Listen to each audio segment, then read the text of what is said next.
Doesn't matter if you have one ass cheek and three toes. I will beat your ass.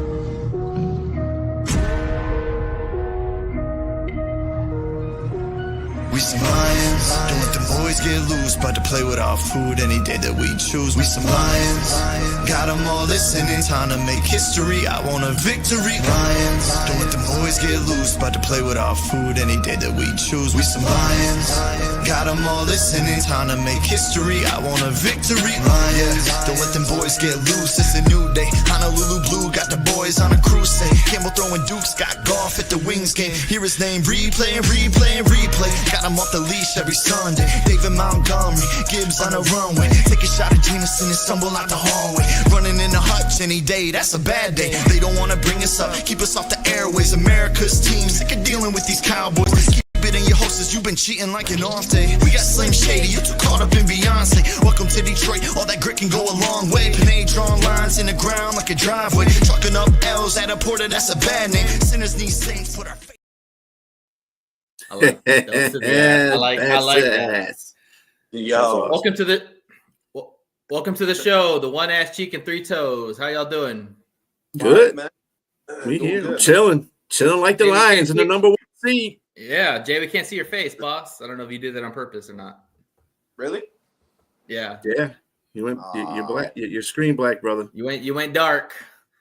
Yeah, man. 1 seed. That game was crazy.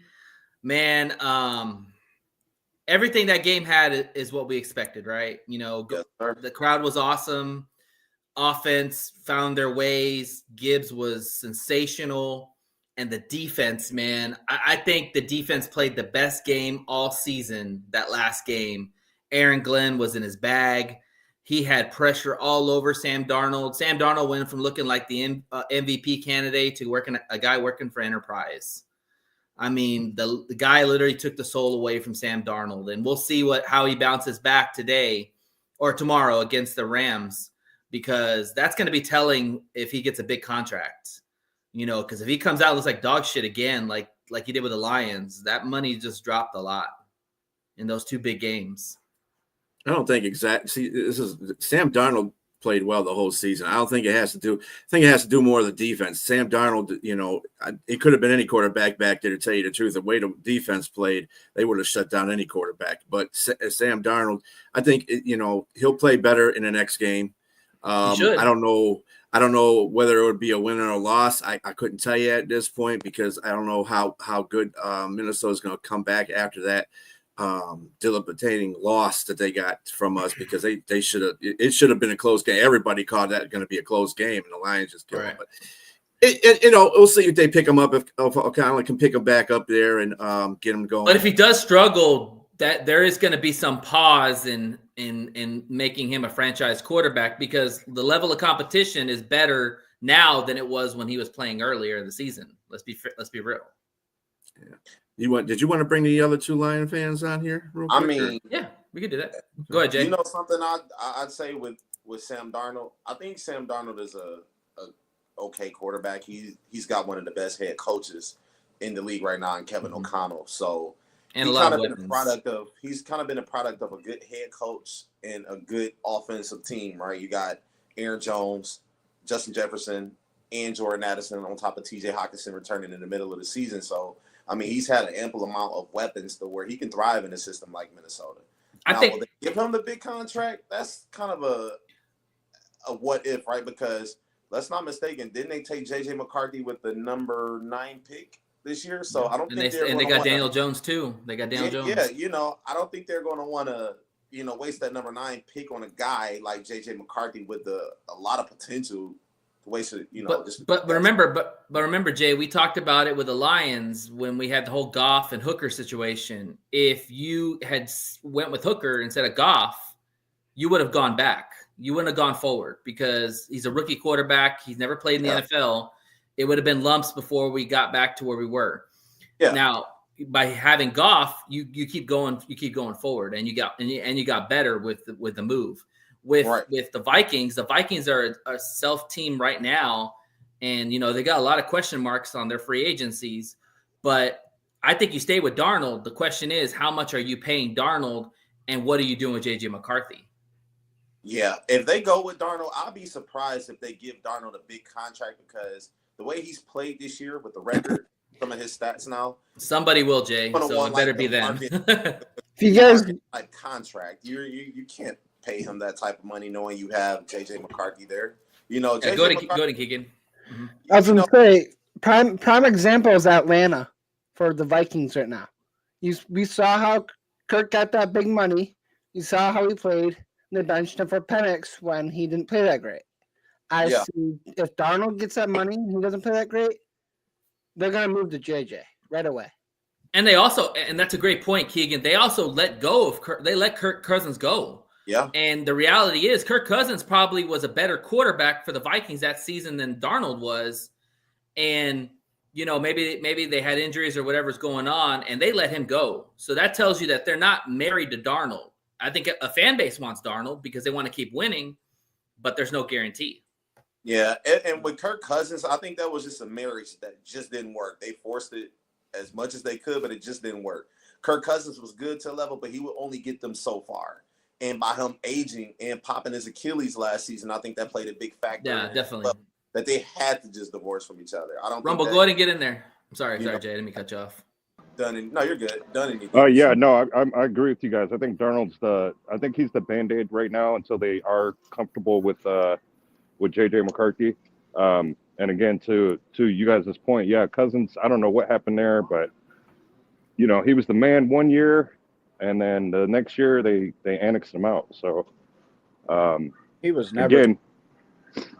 He's gonna have to get some rapport with Justin Jefferson because he looked like he was upset at how the QB was trying to give him the ball. So yeah, I think you're right though. I don't think if they do decide not to go with him, I think they're gonna be right down there with the Bears as far as in the division. So go ahead.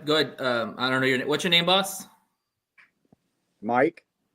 Oh, okay, Mike. Sorry. Yeah, Mike. Yep. It's been a minute. Sorry. What's up, Mike? Go ahead. So here, I'm a Vikings fan. So y'all know. Let's the Vikings will franchise tag Sam Darnold. Yeah, I can see that. JJ McCarthy had a third knee surgery that they did not make public. That just came out that he had an issue with an infection on the repair of the meniscus and the MCL. Mm-hmm. Yes, he's walking. Yes, he's on the sideline, but that put him back 8 weeks. Right. Okay. They brought in Daniel Jones because of the experience and everything else. They've elevated him to QB2, for tomorrow night's game. If Sam Darnold wins in LA, he's going to stay in Minnesota. If he doesn't, then he'll be a trading piece, this upcoming offseason. They have no problem releasing quarterbacks. To rebuttal to what you guys said about Kirk Cousins is a great 16-game player. Probably one of the best clock managers, probably one of the best quarterbacks, that you could get. But when it comes to primetime games and the postseason, I would probably say all of us would agree that he gets rattled and he sucks. Vikings didn't release him or cut him loose. He decided to take $4 million extra dollars a year for a guaranteed salary when Kwesi and Kevin O'Connell and the Wolves came out and said the first year is not going to be guaranteed. It's going to be incentive based. Right. You come out and perform. We'll give you all your incentives to equal your contract that you want, but we're not giving you guaranteed money at 36 years old in a blown out Achilles. Yeah. Atlanta did. So that was a no-brainer, a business decision to let him walk. For sure. And that's the problem. When you give a quarterback guaranteed money in the beginning, he wants it again. You can't start that trend in the beginning and then take it away, Yeah. It's the same as Deshaun Watson. Look at him. He was hobbling around, didn't even know it. He blew out an Achilles again. Yeah. They're on the hook for $35 million, and the dude ain't playing next year. Let me ask you a question real quick, and we're going to bring the guys on pretty soon. If they franchise tag him, do you expect Darnold to not sit out? Because I think that there's going to be, he knows his market's going to be a lot higher than I don't know what the tag is. Is the tag $50 million? $41 million. Oh, he's going to want more than 41 million. I guarantee. I don't think so. I really don't, because listening. We thought that about Goff, man, and Goff wanted 50. So I'm just saying. Goff is proven. I mean, look at. Sam came out and he's had one good year. One. Let's reward him for one good year.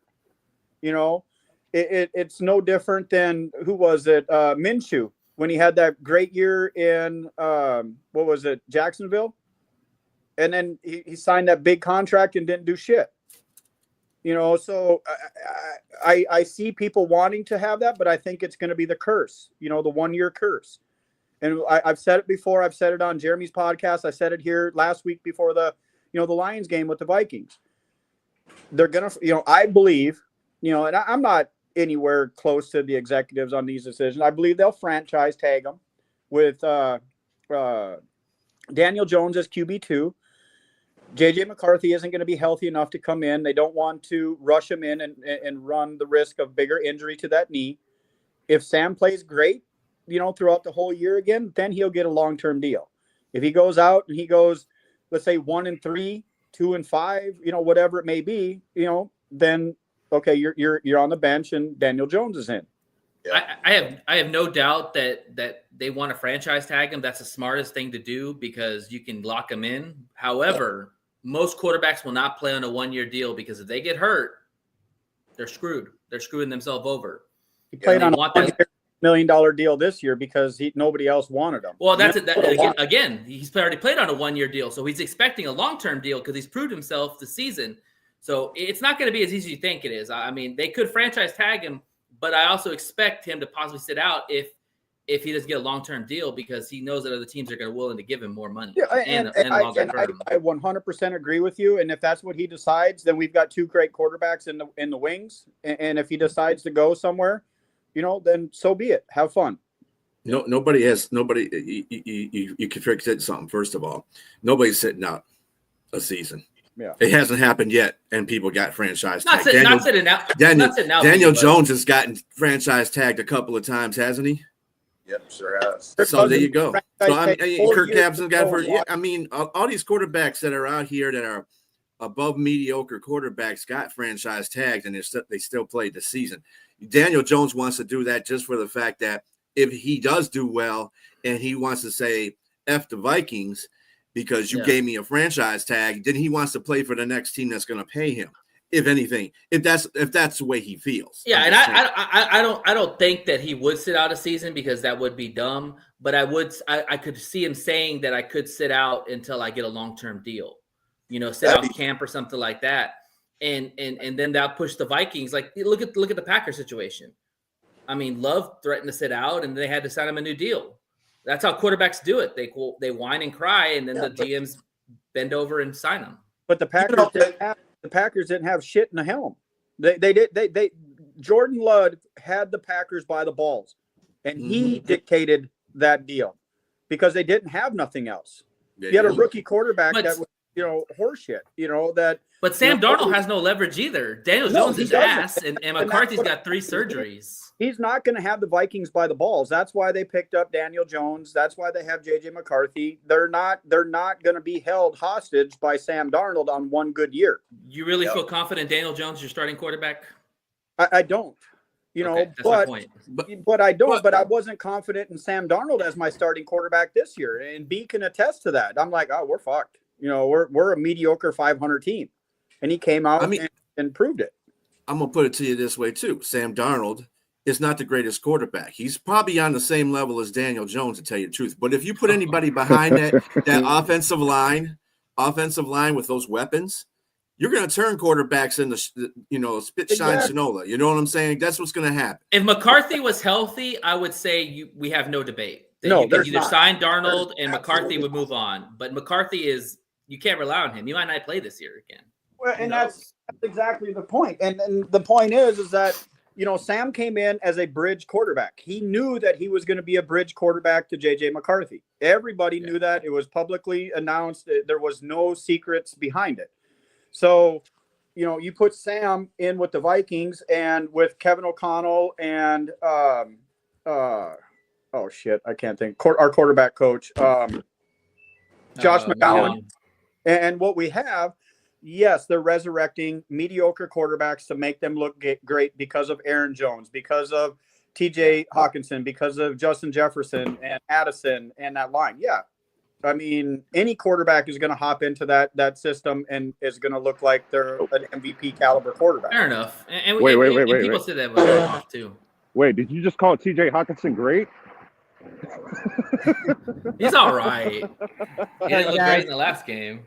I'm gonna head out. Okay, Keegan. All right, Keegan. Have a Take good care, day. man. Thanks for coming on. Thanks for coming on. Yep. But I do have a little bit of bragging rights this week since you fucking, shit stomped us last week. Congratulations on a great coach game, offense, defense, special teams. Everything that we talked about happened exactly like we said it was going to. We told y'all. You guys. Hey, congratulations. Thank you. Y'all deserved it. You outplayed us. You outcoached us from the opening whistle to the last whistle. Oh yeah. I'm not salty. Oh, but yeah. I don't want to come in here and get talked all day either. No, you're good. You're not going to get shown here. You're not. Before we bring the guys on, we're going to bring the guys on soon. I want to say this about Detroit that a lot of people don't understand. Like, for us to come from so far, being the doldrums of the NFL, the laughing joke, everything, to where we are now, there's nothing that's going to get in our way. Simple as that. The only thing that's going to get in our way is ourselves. No team can come into Detroit and dominate us. It's going to be us making the mistakes and not being able to recover. And this team is built on the foundation of grit and toughness.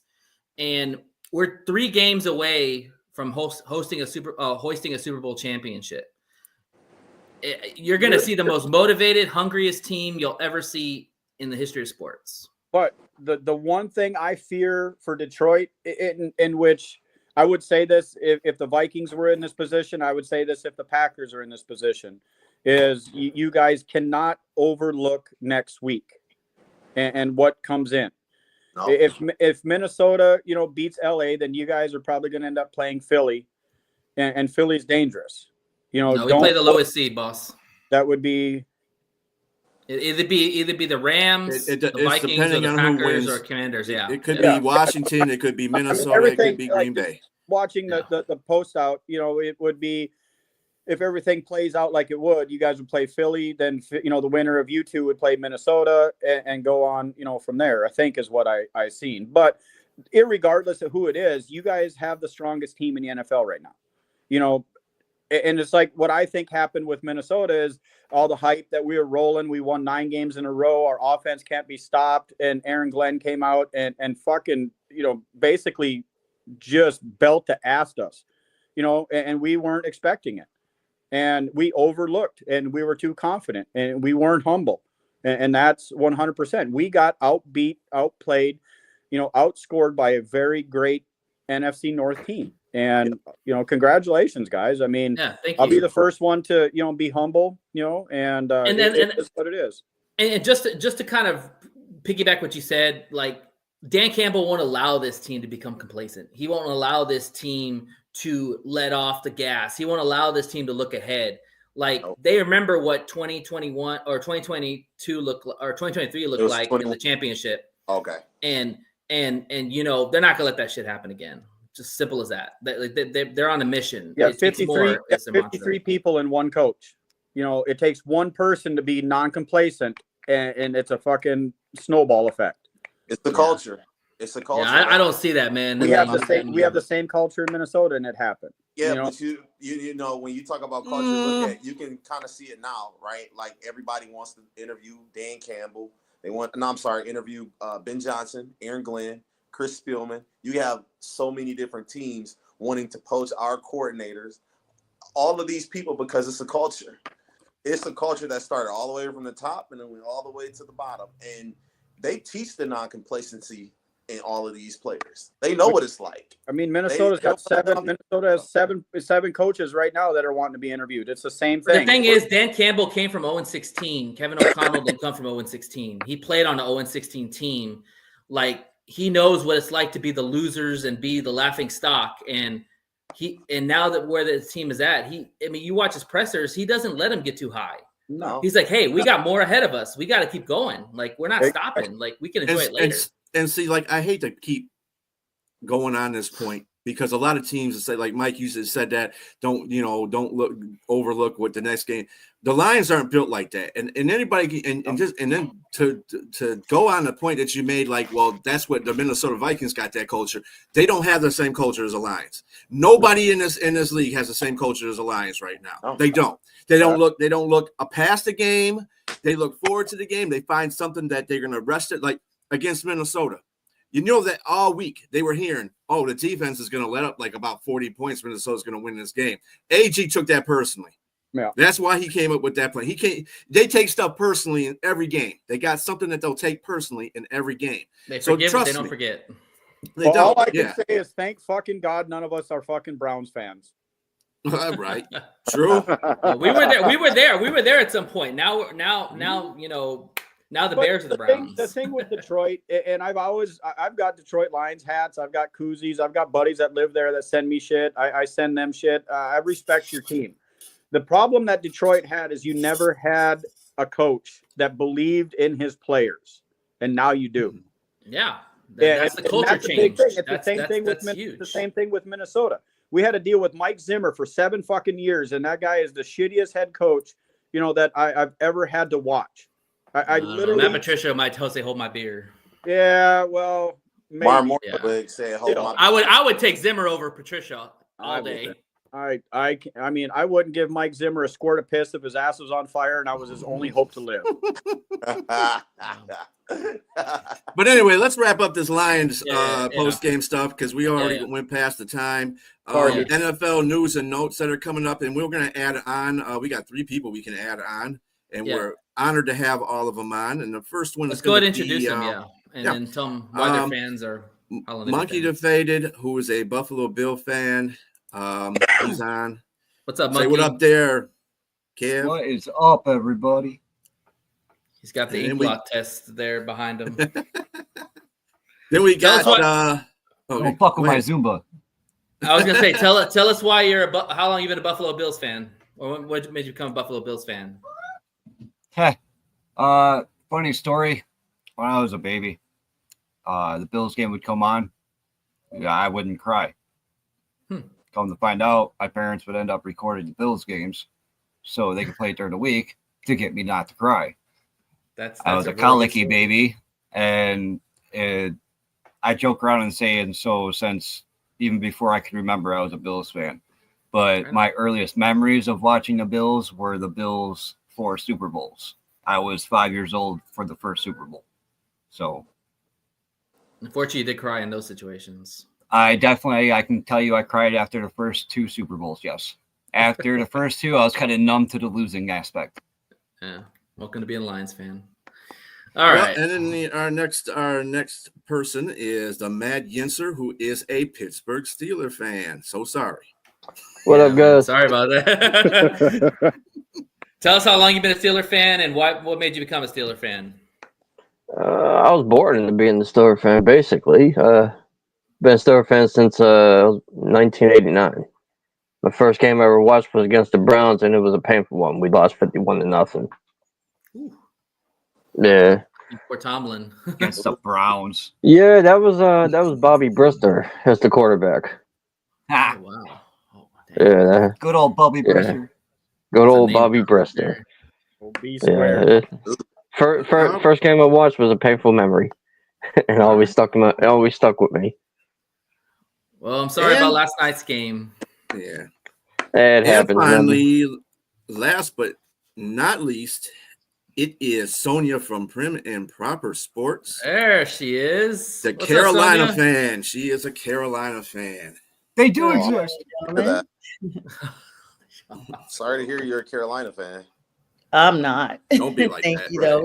though. She loves her Panthers, man. Y'all don't hate. I do dig their colors, though. I like their color scheme. I do like that. I will say this. I respect anybody who has been a fan of a team that has been good, bad, and really bad, and are still with them. Absolutely. I do not respect people that just jump on teams that are just because they're good. Like, I respect somebody who's been through the shit and the doldrums and made it back to the top. Mm-hmm. And they're Shit, coming that's back. everybody up on here. At one point or another, yeah. Right. Welcome, Sonia. Everybody who's in the NFC North has had to deal with that shit. Yeah. Sonia, and I actually am not just a fan. I founded the all-female fan club of the Panthers. It's there you Googleable. go. All It's right. been 10 years going. We had about 12,000 ladies at some point.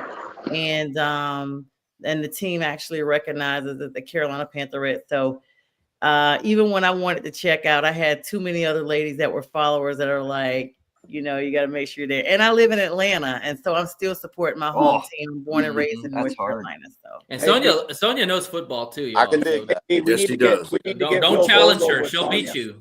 Welcome, it's great to be here. Thanks for having me on. Yeah, likewise. Sure. So in the news and notes of the NFL, obviously we're going to bring to a point of the playoffs. Yesterday, the Houston Texans beating the LA Chargers 32-12, which probably surprised a lot of people because they thought the Chargers were going to come in there and steamroll them. But Bobby Hebert, Herbert, I'm going way back, New Orleans. Herbert, yeah, he didn't have a particularly good game. 4 interceptions, that's bad. And Houston just came to play. They just let their hair out in the wind. Yeah. That's what they did. They just played really well. They didn't have an answer for Anderson or any of the linemen, to tell you the truth. They were back in the backfield more times than often to get the handoff practically. So, I mean, the defense played extraordinarily well. Mm-hmm. Then in the late game, Baltimore beat Pittsburgh 28-14. That game wasn't even close. It is the score. And I'm sorry, Rob. It's all good, man. I'm used to it. A for effort at the end, though, man. Yeah, they fought hard. Mediocrity. Mm-hmm. Yeah, 10-7. Right now, it's been 10-7 every year for like the past 3 years. Do y'all keep Tomlin, or do you want to see another different coach? I think it's time to Marvin Lewis his ass and get him out of here. Yeah. Ben Johnson on line too. That's a fan thing. I like Tomlin, but it's time. Yeah, Baltimore. And this is one that Monkey's going to hate, but Lamar Jackson kind of is putting his MVP up there. Now, to be fair about the situation, Henry had a hell of a game too. Yeah. I didn't know who was more deadly with the ball, Henry or Lamar. So Henry. Lamar don't be running. Lamar for sure. He gets hurt easy. Both of them rushing the ball yesterday made the Steelers defense look like a Pop Warner team. They looked like they were completely out of sync, had no clue. It was like they were scared to try to hit them and tackle them. This Ole shit. One arm tackles, that ain't gonna work against the King. I mean, that dude will run through a brick wall and still get 40 after it. Yeah. I think the Ravens screwed up on rushing Lamar so much. He did end up hurting himself in that game. Mm-hmm. You can't go you against don't need to be running. Yeah. It's first off, it's Pittsburgh Steelers defense. They're one of the roughest defenses historically, in the Learn NFL. how to slide, bro. They're gonna hit you. They're gonna hit you. And then you're doing that in the wild card weekend. You got 2 more games you gotta go to. Yeah, he'll be fine. He'll be fine. I'm just hoping that the Steelers defense beat him up enough. He's just trying to do the Patrick Mahomes. That's all. Go ahead, we'll go out there and limp for about 5 times, and then when I go out there, I'm gonna kill everybody. And that's what Patrick Mahomes does. He does that little feign, I'm injured stuff. Sonia, you had a point. Go ahead. Yeah, I was just saying that I think Derrick Henry really earned his crown on yesterday. When we first saw him acquired from Tennessee, we were like, okay, he's going to definitely, accentuate that O-line in Baltimore. But we really didn't see it that much this season. As a matter of fact, there were some games he just was not targeted as much. And I felt like his talent may have been, smoldered a little bit. But with yesterday, with Zay Flowers being out and them having to rely so much on Likely, we got a chance to really see Henry flourish. And he was flourishing with the Titans for a little bit, but it's a key factor of when you're with a good team or not. The fact that he was kind of just bronzed out in Tennessee. Now he's able to shine again with the Ravens. So it was great to see, much to the chagrin of the Steelers. I actually had the Steelers being a sneaky team that may come in and be the ones to knock the Ravens off in the postseason. But then we see Russell Wilson going back looking more from dangerous to danger bust. So there you have it. Nice. I tell you. Oh, go ahead. Go ahead, Rumble. I got a point. Yeah, I think to Sonia's point, man, I think Derrick Henry looked fresh, man. I don't think they've really had to lean on him as much this year. I think Lamar has been perfect balance between, just throwing the ball and just deception with the play action and the fake handing off to him and rushing it himself. But yeah, I think the AFC teams are in for a rude awakening once freaking Henry gets going, man. They're the team to beat in the AFC. And yeah, I know, I get it. KC's the favorite until somebody knocks them off, but Baltimore is freaking balling right now, man. I felt like they could have put up 40 points last night. I just felt like they took their foot off the gas. Go ahead, Jay. I was going to say, that's absolutely true, because I don't know if anybody heard Derrick Henry's press conference. He said the reason why he's looked so good is because of Lamar Jackson, the dual threat that Lamar Jackson is. He's, kind of benefited from that being in Baltimore. And I agree. The Baltimore Ravens are going to be the team to beat in the AFC, because not only do they have a great offense, but they also have a good defense, right? Yeah. They also have a good defense. And yesterday, Russell Wilson threw for 2 touchdowns and I want to say 270 yards, completed 20 of his 29 passes, but they only scored 14 points. They got the job done when it really mattered. And Lamar Jackson. Go ahead.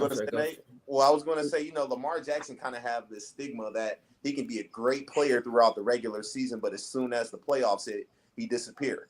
We didn't see that from Lamar Jackson yesterday. You seen the guy who looks like he can be on pace for his third. Well, just to piggyback on what you said, I think the difference in this Ravens team from the past is that Lamar Jackson is a threat to the pass. Because in the past, he could run all the time, and what Derrick Henry's going to bring to the table. But now you've got to worry about him throwing the ball. He's one of the most accurate quarterbacks in the NFL this year. And personally, that's why I think he might have a little bit over Josh Allen, because of the fact is that he is probably one of the most accurate quarterbacks this year. And he's got the running stats to show it too. Like, he is a true dual threat this year. That'd be too long. What the Ravens, I feel like what the Ravens have over Baltimore is they're a more complete team. Josh Allen has to put on a cape to play Superman all the time. Sure. The Ravens don't need to do that. The Ravens can go out and play a balanced style of football where they can both run and pass. There's not many teams in the league that can do that. And then on top of that, you have a mobile quarterback. So, I really do agree with Rumble, what he said earlier. The Ravens are going to be the team to beat in the AFC. Yeah. I'm not really too worried about the Chiefs or the Bills. Sorry, Monkey, but, the Ravens are a really good team. Yeah. That's like a team that I look at as a sneaky Super Bowl. Go ahead, Mike, and then Monkey, you can rebuttal. Go ahead, Mike. And the scary part about the Ravens yesterday is they did it without Zay Flowers, too. Mm-hmm. So they put them numbers up without their best Pro Bowl wide receiver. I mean, Bateman is good. I get that, but, they did all of that without him. That'd be like taking, Amon St. Brown off of your team and you guys go out and, stomp a mud hole in somebody. That's saying something about that offense. Go ahead, Monkey. All of Lamar also leads the league while his wide receivers lead the league in separation from being open to wide open. Both categories, they have separation. And why is because they have to worry about Derrick Henry and Lamar Jackson running the ball. So everybody tries to play close to the line. When they start playing close to the line, that's when he starts throwing the ball.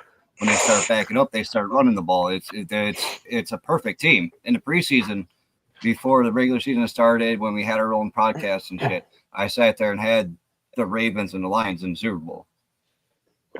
That was my choice. But my my biased opinion is going to sit there and tell the Raptor fans and the Ravens to go fuck themselves and they can eat a dick. So that's just me. But, I think if there was an argument for score is not indicative of what the actual score was. Kind of like I think Jay mentioned it earlier. This game was already over before it started. Pittsburgh just played catch up towards the end. I think the Ravens just kind of let up off the gas and just was like, you know what, we got this. But you guys brought up a point about Lamar being a runner in the past. You used to have to watch out for his legs. But then bringing Derrick Henry to that offense, he's going to have a fresh set of legs, and he's actually going to be able to put more of that work responsibility on Henry and kind of relax and kind of get more onto his passer game as opposed to him doing all the runs and making the big plays. And that's what you got to watch out for in the postseason, because the Ravens of the postseason from the past, we see them only get like 1 or 2 steps and then they're out. This season, I don't think that's going to be the case. I think they're going to be extremely dangerous because they do have Derrick Henry as that extra weapon, and that's probably going to be the one that pushes them to be able to knock Kansas City out. Goodbye, Gonzo. Oh my God, we're out today. And they're going to play Buffalo. And you also remember too that they were one toe, Isaiah Likely toe from winning that first game against Kansas City. So I mean, this team could go toe to toe with them in Arrowhead, and I don't think Kansas City wants to play this two-headed monster. Let's be clear, Nate. Kansas City almost lost to the Panthers. Like there was an Adam Thielen catch that was reversed that would have very well made us be the winners of that game, and everybody knew it. Mike Tirico and everybody was like, "Oh, that was a catch." Everybody had like knew 3 it. games, and because it's the chefs and the refs, that's how they roll. I want to kind of tag off of what Sonia said.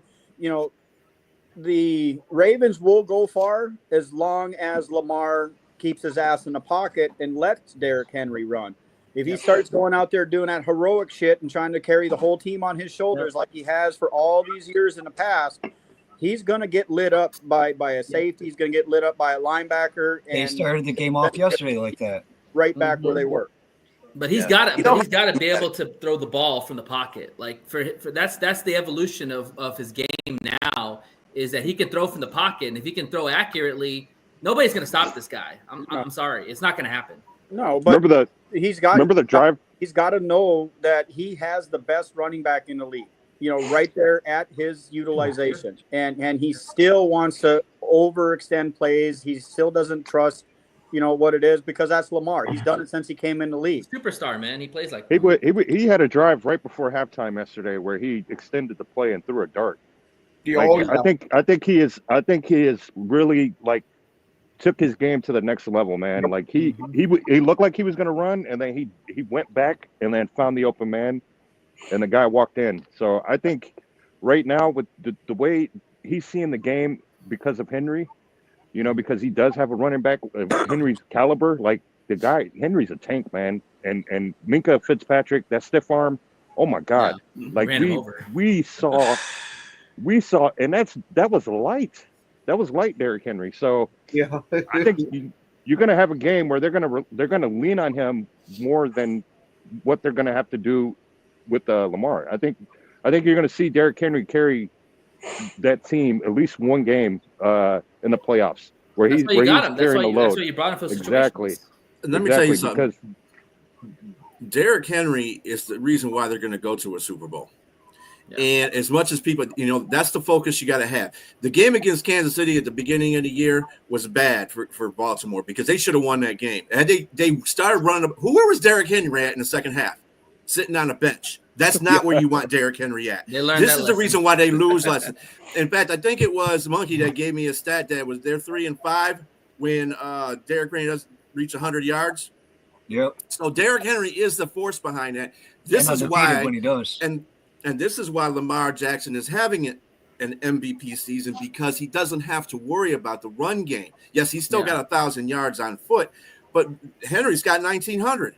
When you got a running back that can do that, you're taking the onus off of the quarterback, and you get to defend different spots. If you stop Henry, if there's a team successful enough in the AFC to stop Henry, then you might have a chance to win that game, because then you're you're depending on Lamar Jackson to win the game, and when he becomes a superhero, sometimes he doesn't contend well with that. So based on other playoff games that he's had in the past. So you got Batman and Robin, and you got Sherlock and Holmes. That's what that situation is. Yep. Welcome. We want to welcome. Watson. Yeah, we want to welcome Ken to the show, Mr. Packer fan over here. What up, Ken? She stands alone.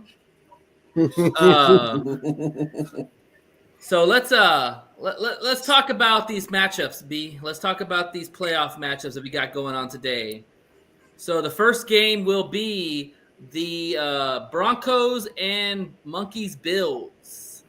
Let's talk about it, y'all. Do you think that Denver has a snowball's chance in hell of beating Buffalo in the cold? Of beating them? No. I think it'll be a close game. Cold has nothing. It's to be a close game. Really? Yeah, why is that, Monkey? Oh, I didn't say it was going to be a close game. Yeah, it was me. I think it'll be a close game just because Denver has a damn good defense. That's fair. And the Bills' defense isn't the greatest. So I think it might be a little bit of a shootout. Wow. I think the Bills' defense hasn't been that great because they have been dealing with injuries all season long, but they are still weak against the rush, regardless of who's in there. We're not built for power, we're built for speed, and that's the issue. We're built to stop teams like Kansas City. Not only that, but Bo Nix is playing his first playoff game. Do you really think he's going to come out and balls out on the road? I mean, if he does, he's got something special, but I don't see it McDermott hasn't lost to a rookie quarterback in the playoffs. Yeah, but you're talking about Sean Payton, the quarterback whisperer. I mean, if anybody could do it, it's Sean. We know Dan Campbell's cut from that Sean Payton cloth. He will gamble. He will do whatever it takes to win. And to be fair, their defense has been like, I don't know. It's been night and day, man. And to Monkey's point, if they get that Russian attack going, it's going to be a long day for Buffalo, man. Josh Allen will be on the sideline. And they'll just be content with toting the rock. Go ahead, Jay. You know what? I'll say Buffalo has the advantage because they're at home, right? So having a rookie quarterback go in a hostile environment like Buffalo and having to and undefeated at home, never been in this position before. So while the team may be good, I think there's going to be a lot of factors play into the Buffalo Bills winning. I mean, Josh Allen has been here before. Josh Allen is on. Their whole team is on a mission. And, I mean, really, let's think about it. The Broncos really weren't all that good this year, right? They only beat bad teams. They had a steady team. They don't control that, though, right? But they had a steady team this year. I just think that going into Buffalo and beating Josh Allen, who's an elite quarterback at home in the playoffs, that's a big ask for any quarterback. Yeah. And let alone a rookie. So I don't think the Broncos really have much of a chance. Does anybody think on this panel, Broncos could pull the upset? I do. I think they do. Okay. Michael, you said yes. Who else said yes? I do. Rumble said yes. Okay. Anybody else? I think they have a good chance. But I think they have a good chance. If Buffalo doesn't establish a run early with Cook and they don't set that, expectation right away and they rely on Josh Allen to just throw, I think Denver's secondary is going to be up for the challenge. Mm-hmm. But if Buffalo comes in and establishes that run, then it's going to open up everything downfield, for Josh Allen, which he's going to pick them apart. So I think as long as Buffalo comes in with the expectation that, hey, they're playing a playoff caliber team and, it's just Denver Broncos with a rookie quarterback who hasn't done really shit all year type of thing and get cocky and arrogant, I think they'll be all right. But they don't get cocky and arrogant in the playoffs. Yeah, and I think with Allen, if Allen resorts to playing hero ball and doesn't just hand the ball off and make the check down throws and make the smart throws, then it's gonna be tough because Buffalo relies heavily on Allen, and if Allen's turning over the ball, that keeps Denver in the game. But I don't see that happening. I think that Allen's really reverted to a different type of Allen who plays more within the offense and makes smart decisions. I think there's just a maturity of him. And so I think Buffalo should win easily. I mean, the crazy thing is that Vegas has this at a 9.5 point spread. The Vegas got it extremely high, but I will say you have to look at outside of just Josh Allen. Like that entire offense is playing really well. The special teams are playing really well. Kudos to DeMar Hamlin, who's come back. We've seen some big plays from him, despite what he went through. And so, even though we look at it like 9.5 points is a big leap, if that offense does what they need to do and keeps Denver off the field and they manage this clock and they keep the penalties to a dull roar, no pun intended, Lions fans, then they're going to definitely meet that 9.5 point spread and more. And this could be a high-powered offensive game that we've seen Josh Allen in. I mean, they've got to win in a big way. Sean Payton is not going to go away quietly. He feels like he has his quarterback in Bo Nix. People have likened him to Drew Brees because he's starting to be mentored and shaped and molded into what Sean Payton does. Like you guys said, he's the quarterback whisperer. And we've seen Bo put up really big points. I had him on my fantasy one Sunday. He got me 65 freaking points. That is Me too. Yep, that is not a quarterback caliber. So even though we kind of look at it like, okay, Josh Allen's the veteran quarterback and Bo Nix is just coming into the league and some quarterbacks need this acclimation period. We saw it last year with CJ Stroud. It's not always the case. But the fact that he put up that many fantasy points, look out today. Look for a high-scoring game and do not look for Denver to go away quietly. So if you're Sonia, you take the points. I mean, you take the spread that if you're a betting person, you take all those. You take the 9.5 for the favorites. I feel it too, man. I think the secondary for Denver is going to crank up, man. I think we're going to see some. Yeah, we're going to see some balls. Sertan's one of the best. He's one of the best out there, so he'll be on their best receiver. Yeah, I mean, I got him at. I mean, they got him at. Well, on mine, they got him at 7.5.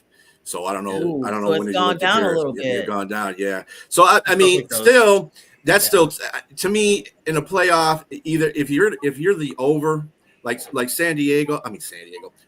Angeles Chargers was over the over Houston. How many people betted on that one? And they just got blew out. So it could be the reverse psychology of the whole situation. So I mean, I still think it's going to be a close game. I do think Buffalo is going to win because they have the more experienced quarterback at the helm. That and he's. I would up for be MVP, shocked if it's a close game.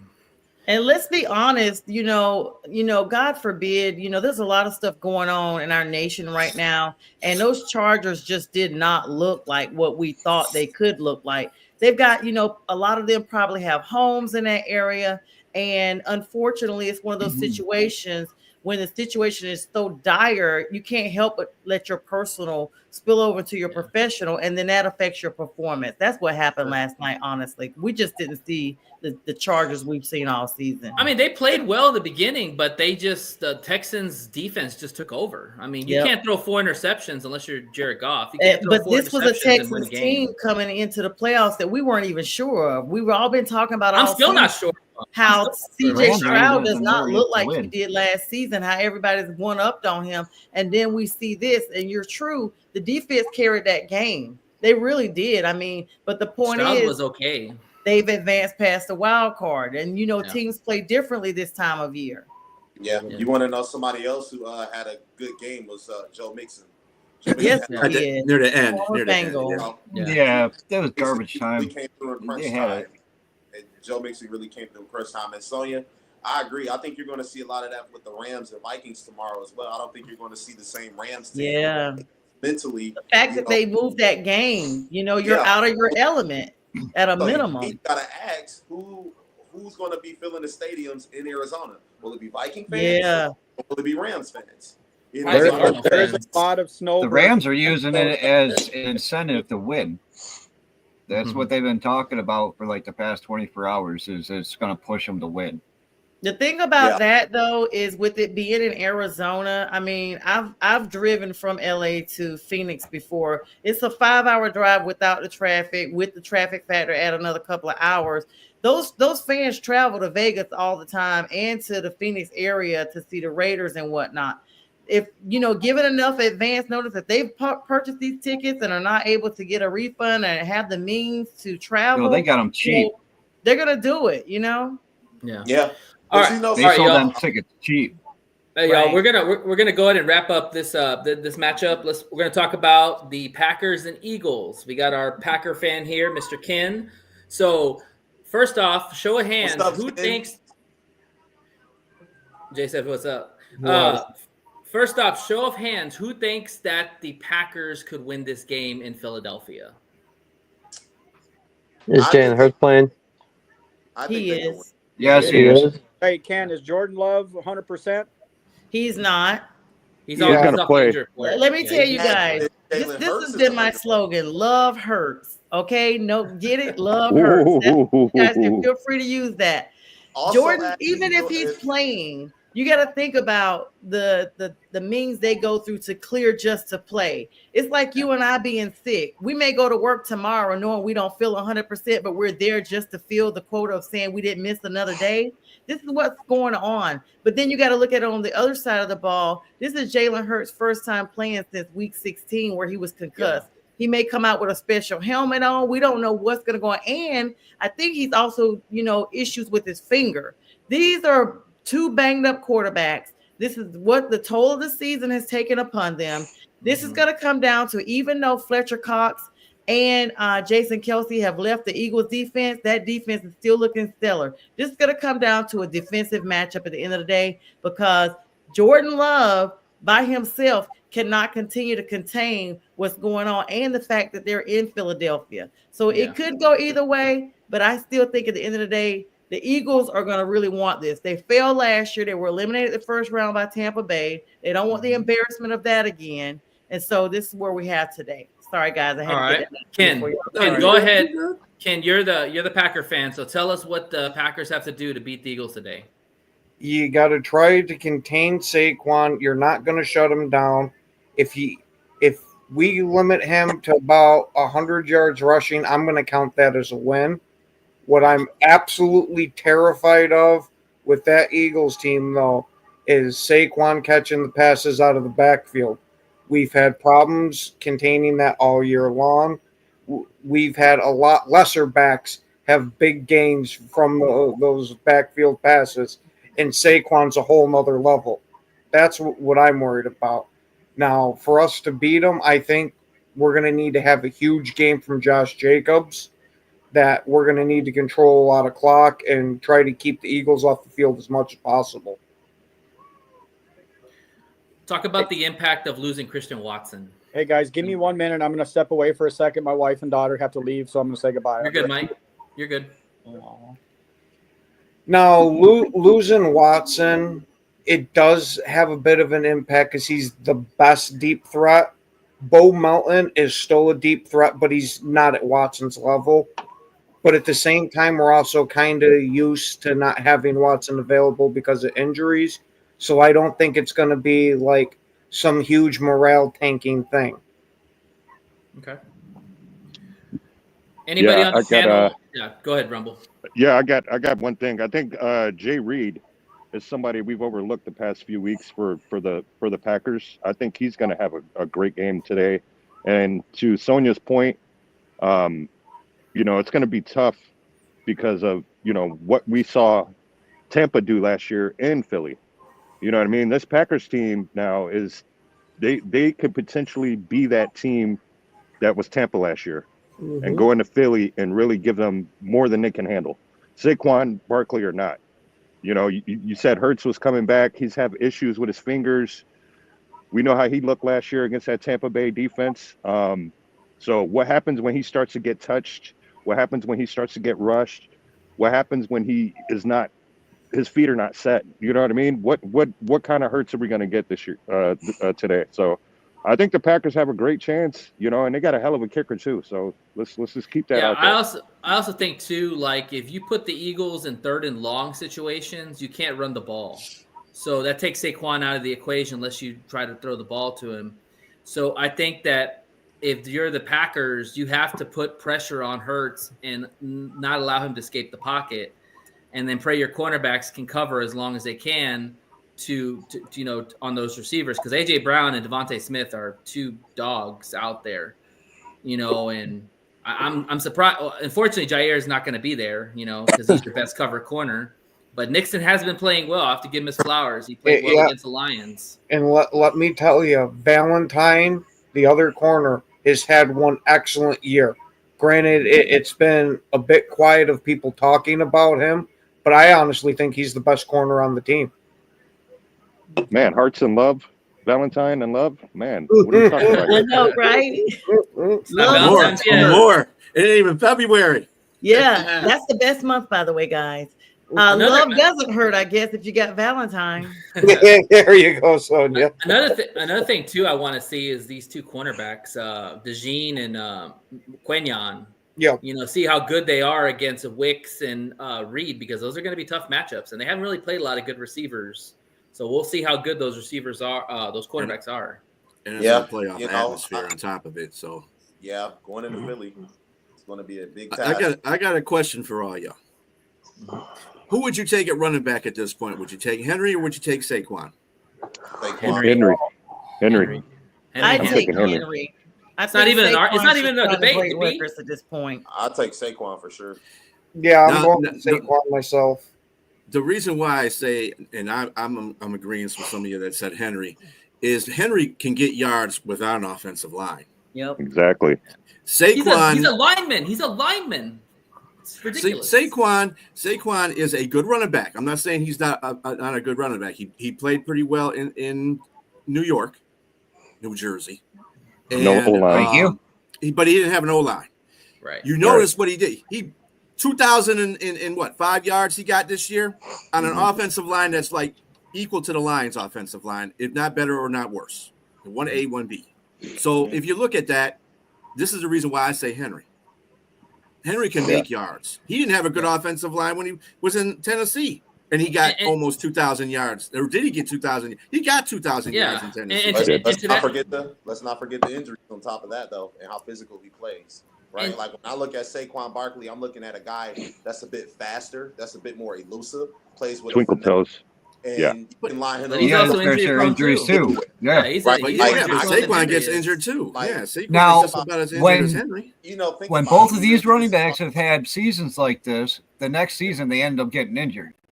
You might want to keep an eye on that for next season too. Look at Christian McCaffrey. He balled out last year, and now he's injured this year. It's the same thing. Derrick Henry benefited from having Lamar Jackson at quarterback. Now Jalen Hurts, no Lamar Jackson, right? You don't really fear Jalen Hurts the way you fear Lamar Jackson. And Saquon Barkley, you've seen him. I mean, he's hurdling over guys. He almost broke Eric Dickerson's record for single season rushing yards. And Saquon Barkley, he's on a mission, man. As soon as he left the New York Giants and he went to Philadelphia, everybody say he's going to be the MVP. I don't know if he'll end up being the MVP, but he's a candidate for MVP for a reason. And I take Saquon all day. The thing is, if you just break it down from a physical standpoint, dude, Derrick Henry is a defensive end size. So even if you stop the guy, he's still going to get 4 yards just because of his size. Saquon can be shut. Saquon can be shut down. We did that to him last year, if y'all remember, when we played the Giants, or maybe the year before, or something like that. We shut him down that game, so he can be shut down. I never seen Derrick Henry get shut down.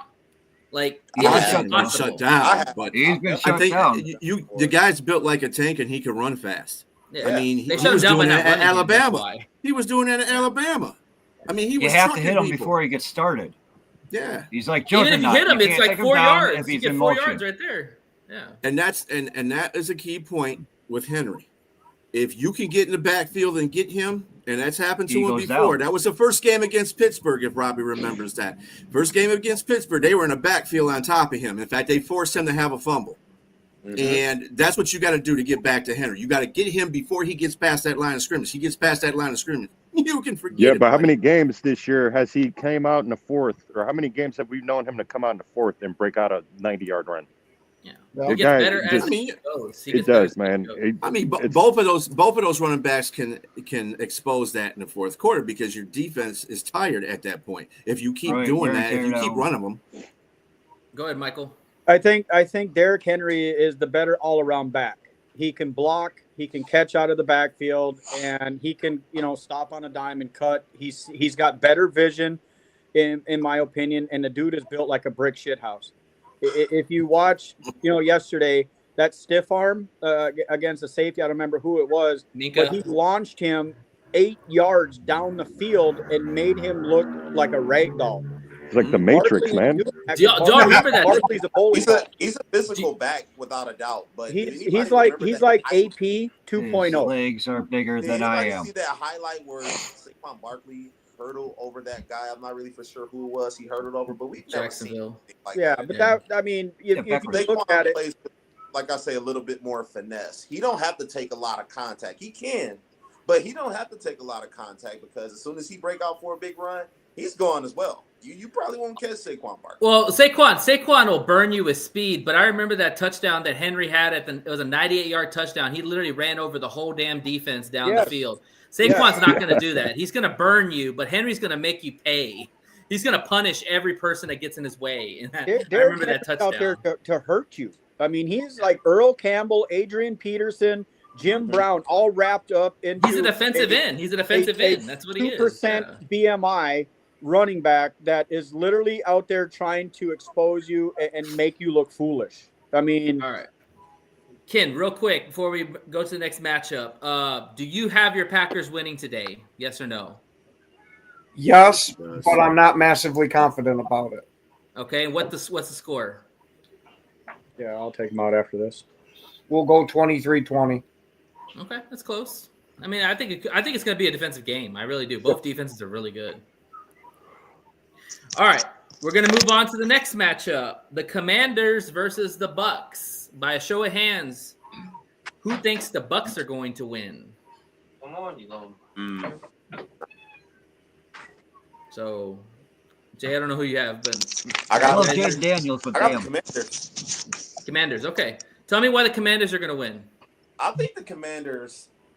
Okay, so I think the Commanders are playing better football, right? I think they played in a very not a hard division, but you have Philadelphia. You split with Philadelphia. You got a young quarterback in Jaden Daniels who's actually playing well, and if you look at his stats on the road, he's playing well as well, right? I think that everybody could agree that he's going to be the offensive rookie player of the year. I don't think anybody would disagree with that, right? And I'll look and see what they have done over there, the young nucleus they have. I think that's going to be a start of a good team. Dare I say a Super Bowl contender within the next year. I think that the Buccaneers are a good team, but they're facing a lot of injuries right now. With Chris Godwin being gone, I know they got Mike Evans and McMillan has come around, but I just don't see Tampa Bay winning. I think that Tampa Bay is a good team. I just think they're just losing steam. That's just me, though. They also have Bucky Irving, who's the 10th ranked. That's Irvin is great. Bucky Irvin is great. He gave the Lions hell, if I'm not mistaken. He gave the Lions hell, but he's giving everyone hell. Give me the he's a headache. Man. I think Jaden Daniels. Listen, I think he throws 3 touchdown passes. Damn. At least 250 yards. Give me the Commanders. No. I have to just put a stat in real quick about these two teams to let you know how competitive both are. Even with Jaden Daniels being new to Washington, you have to think about Dan Quinn's being here before. He is the head coach now of the Commanders. He's a defensive coordinator from Dallas. They say defense wins championships. And he's familiar with coaching against the NFC South when he was a Falcons coach. He knows how to coach against Tampa Bay. Some of these players were still here when he was here, like Mike Evans. Even though they do not have Chris Godwin, they've really banked on Irving quite a bit. And I just want to give this plug in. Head-to-head record of 13-13 when they've met each other. They're split right down the middle. They both beat each other 13 times. They both won against each other 13 times. And the Commanders are 12-5, have won 5 in a row are 5-3 on the road. The Buccaneers are 10-7, and they're 5-4 at home. Guys, this is as tough as it gets, and these are up-to-date stats as of 15 hours ago. So even with Jaden Daniels being included, you can't count him out as just a rookie quarterback because they're still playing. As a matter of fact, the Commanders are playing better with a rookie quarterback than they have in quite a while because Sam Howell wasn't it. And here we are now, and Tampa pulled this off last year. We may or may not see them pull it off again. They pulled it off against a weakened Eagles team. This is not a weakened offense with the Commanders. Yeah, and my thing is too is when you're going against a Todd Bowles defense, he's going to blitz the hell out of you, and I guarantee you he's sending a lot of blitz to the rookie. And how Jaden Daniels handles that blitz will determine if they're going to have a chance in hell in this game, because they're going to run cover 2 and they're going to blitz inside, and they're going to make Jaden Daniels throw the ball. They're not going to let him escape to the pocket. So we'll have to see how good of a thrower he is against that kind of pressure. Barring the size of the quarterback, barring the size of the quarterback, though, what's got to be done in this game is who runs the ball more effectively. That's who's going to – you got to start with them. Both teams got to start running the ball first. I just don't – I mean, Baker Mayfield has been playing phenomenal this year in spots. But, again, the thing that bothers me about Tampa Bay and the reason why I think the Commanders are going to win, Tampa Bay lost twice to Atlanta. Atlanta. And struggled against New Orleans. Atlanta. It should have lost to us. And they went overtime with the Panthers and almost lost, and then tried to blow us out of the end, but they struggled with the Saints last week. Tampa Bay to me seems like a gritty team that they find ways to win. They're not going to blow you out. In the South always close though. Yeah, that's true. But I mean, they always play each other. They always play to each other's levels, no matter what team is better or what team is worse in that division. Go ahead, Rumble. They meet you where you are. I got after Mike. I think Mike had his hand up first. Okay, go ahead, Mike. The one thing I know you're a statistician. Hasn't Washington given up like an average of 275 yards passing against their defense and averaging 3, receiving touchdowns? Yeah, they got a lot of weakness in the secondary. And I think Baker's going to pick that apart because Bucky Irving is going to set the precedence right away, like you guys were saying. And Todd Bowles is going to blitz the shit out of Jaden Daniels, and he's going to rattle him. And he's young, and yes, he's a good quarterback. I don't think he's going to be Rookie of the Year. I think Bowers out of the Rams is going to end up taking that accolade. The Raiders. What's that? The Raiders. I don't know. They only won 4 games, man. It don't matter. He's the only rookie tight end that's ever had over 1,000 yards receiving. But who else did they have on the team? I mean, a record is a record. It don't make a difference who's on the team or not to even get to that establishment. It's very impressive. That tight end is pretty good. Yeah, you got to catch him, right? Yeah. So my prediction is I think Baker's going to have a good game. They're going to establish the run. Bucky Irving's going to have $125 and 2 touchdowns. Baker's going for 280 and 2 touchdowns. And the defense for the Buccaneers is going to get a score as well. So I'm Baker going had 4 in week 1. I got Tampa as well, only because of Baker. And once those cannons start firing, once they start scoring, once that stadium starts getting loud, the rookie's going to have. It does get loud in that stadium. It's going to be. Yeah, I've went to several games there. It's going to be, it's Tampa, man. That's all they have right now. But yeah, I think. Go ahead. Go ahead, Rumble. I think Baker and that defense, and yeah, Evans riding high after getting that bonus, man. So look for him to have at least three key catches and a fight with Marshawn Lattimore. Yeah, that's the matchup I want to see. Lattimore and Evans go at it. Yes, sir. That's what I want to see. I want to see some WWE stuff going on there, buddy. Those two guys hate each other. I want to see some UFC shit. Let's get it dirty. There you go, Mike. Just keep the helmets on your head, man. Don't use the helmets. I'm going to tell you right now. If that escalates into anything and they both get kicked out the game, that's definitely a plus for the Commanders. Commanders do have a better defense. You lose your best receiver. Commanders do have an overall better defense than Tampa Bay. Just to let you know, Commanders are winning without Lattimore. The Tampa Bay can't win without Evans. I mean, they have McMillan, who's not bad, but dude, Mike Evans is the dude. Like you that do guy have a fall off from that. Yep. I think they win with Baker. Baker beat them, man. You're gonna have to game plan Not against without Baker. Evans, bro. Not without Hey, Evans. hey, Man. just FYI, Yeah. Mike Evans, his house and ranch is literally 7 minutes from my house. That's awesome. Man. Oh, Oh, there you go. Yeah. Oh. Now we know that Mike's down there sharing a beer with them. Mike and Mike. There you go. Let me say this about the offensive MVP race. When you have a quarterback who took a team that, let's be honest, y'all. I don't know who's got their bag open, but maybe mute yourself. Robbie. You're right. Yeah. Whoever thought that the Commanders were even going to be in this competition would have been insane. And then you take them to a winning record and you get them into the playoffs. I don't care what Brock Bowers. Brock Bowers have 2,000 yards. But Jaden Daniels deserves the offensive MVP because it is very hard to win as a rookie quarterback, first and foremost. It is even harder to win and take your team to the playoffs. But I mean, who's up there in their division, though? I'll rebuke to that. Look at Caleb Williams' stats and look at Jaden Daniels' stats. They're almost identical. Yeah, but who's the winner? It don't matter. He beat Jalen. It does matter. If you're looking stat for stat, there's not that big of a difference. We talked about this in another podcast, me and B were on. If the script was flipped and Chicago took Jaden Daniels over Caleb Williams probably would have been in the MVP race in Washington. Vice versa. Maybe. The way he beat People Caleb. say that same matters. thing about Winning Bryce and Caleb from last year. I've heard that conversation so many times, and now Bryce is playing way better. We're still trying to catch up with the wins, but we heard that last year so much. Okay, if Bryce was with the Texans, he'd probably be where CJ was.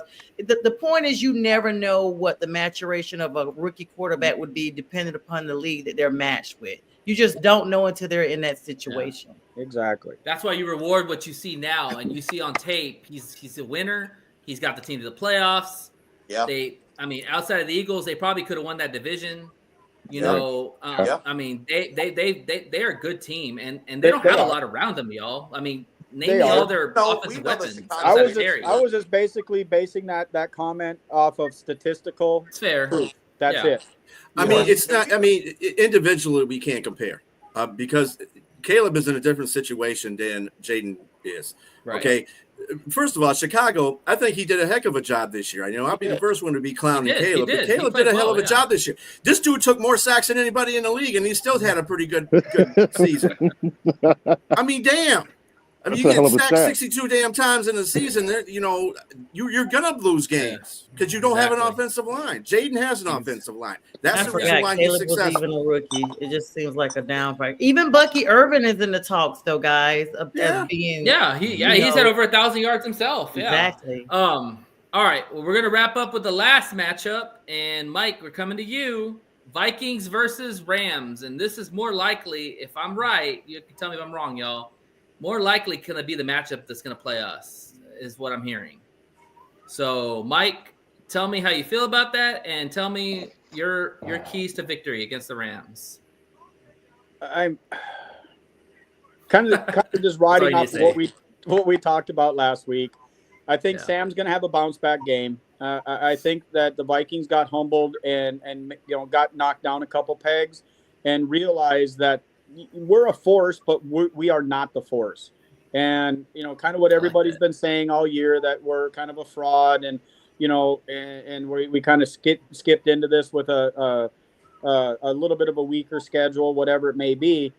We really need to come out. My keys to success for the Vikings to win is, one, it's on a neutral playing field. There is a lot of snowbirds from Minnesota that live in Phoenix, and a lot of tickets have already been bought up by Minnesota fans.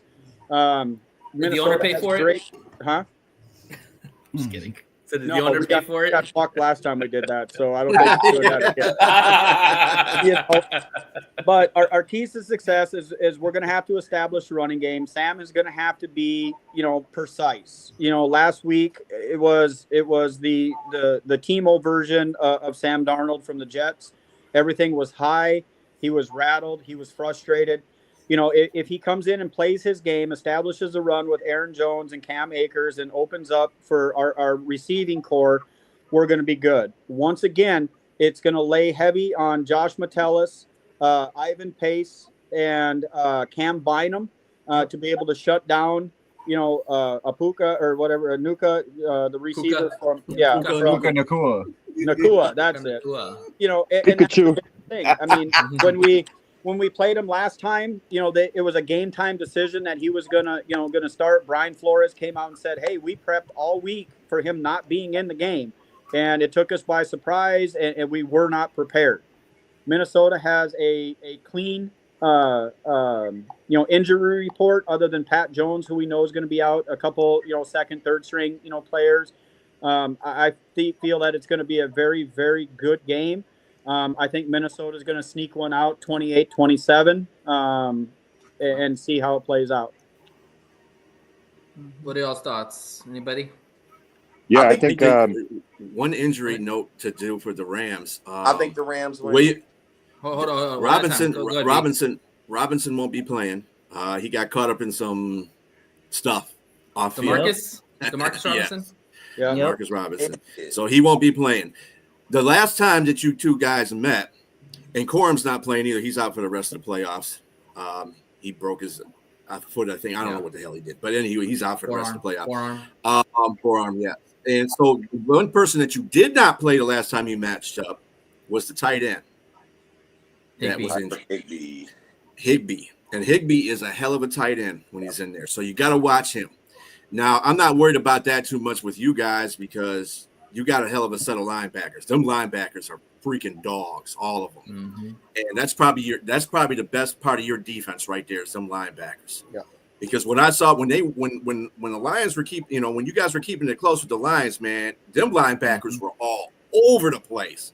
And I'm sure Jahmyr Gibbs does not appreciate that hit that he got, but that's what I'm talking about. If those linebackers can play that whole game consistently like that, the Rams are going to lose that game, most definitely. Go ahead, Jay. What you got? I'm thinking the Rams. I'm picking the Rams to win, and I'm not trolling. And the reason why I'm picking the Rams to win is because I think Matthew Stafford having Puka Nacua and Cooper Kupp both, that is going to be a tall task for anybody. That is almost a guaranteed 300 yards passing with at least 2 touchdowns for Matthew Stafford. And one thing that we know that Matthew Stafford did very well in their first matchup was pass the ball. You also seen Kyron Williams chew off 4.5 yards per carry, and he had just about 100 yards against the defense. Now, if they played last week, if they played this week like they did last week against Jahmyr Gibbs, you can count on Kyron Williams being able to get a nice amount of yards and a couple of touchdowns. Also, I'm looking at here that the last time that that the Minnesota Vikings give up just about 100 yards per game.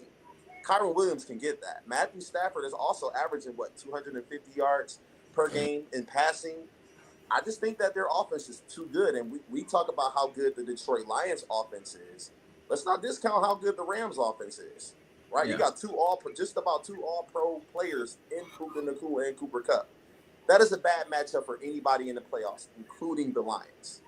I think the Rams But I also think the whole wildfire thing, and prayers to everybody in LA. I think it's going to be a mindset that hey, we had to leave our home.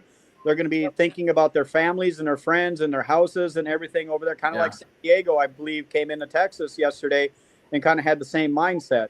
So it's unfortunate, but I think psychologically it's going to be weighing heavily on their mind, and I don't know if they're going to get past that either. Go ahead, Rumble. I like I hate to say it, man, but McVay is a cocky, arrogant person, man. He is not going to go in area. He don't care where he's at. He knows that, Minnesota's one of the hottest teams, and unfortunately people forget that, the Rams won the championship not too long ago. So I think this is going to be a key matchup with Stafford throwing the ball 50 times. We're going to get vintage Stafford. And I think they're going to be the only California team to kind of lift that community up, man. I think it's going to be them. I think they're going to be the feel-good story, and they're going to come to Ford Field and get that out to ass. Yeah. It's going to be so I love it. Golf is look at it like this, though. To allude to what Sonia was saying earlier about the Chargers. We got to remember something. The Chargers came out in that game and got two crucial turnovers. They just couldn't turn them into touchdowns. Yeah. And I don't really think when you come there, you're on business. I mean, I think that's the thing that people got to overlook. Yeah, I understand these are men, and they have feelings. But at the same time, they come there. It's a playoff game. It's business time. You're getting paid to do your job.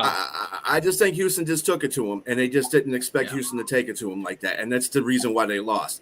With the Rams, I think the reason why Minnesota will either win or lose the game is because the Rams don't really have that good of an offensive line.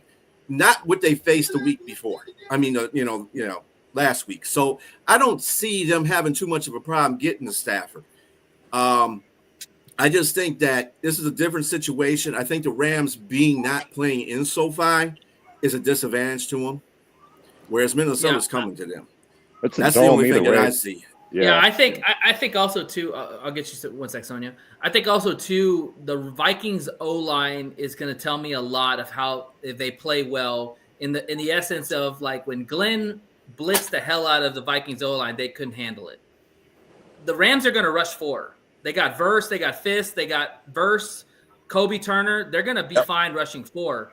Can those 4 get to Darnold and rattle him? Because if they can't, then they're going to have to blitz. And the Rams got one of the youngest defenses in the NFL. They're going to have a break.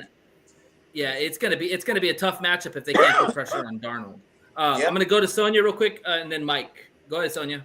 I just wanted to do like a small correction here. Even though we talked about Demarcus Robinson, I think it was Bistrilla or someone that made that comment earlier.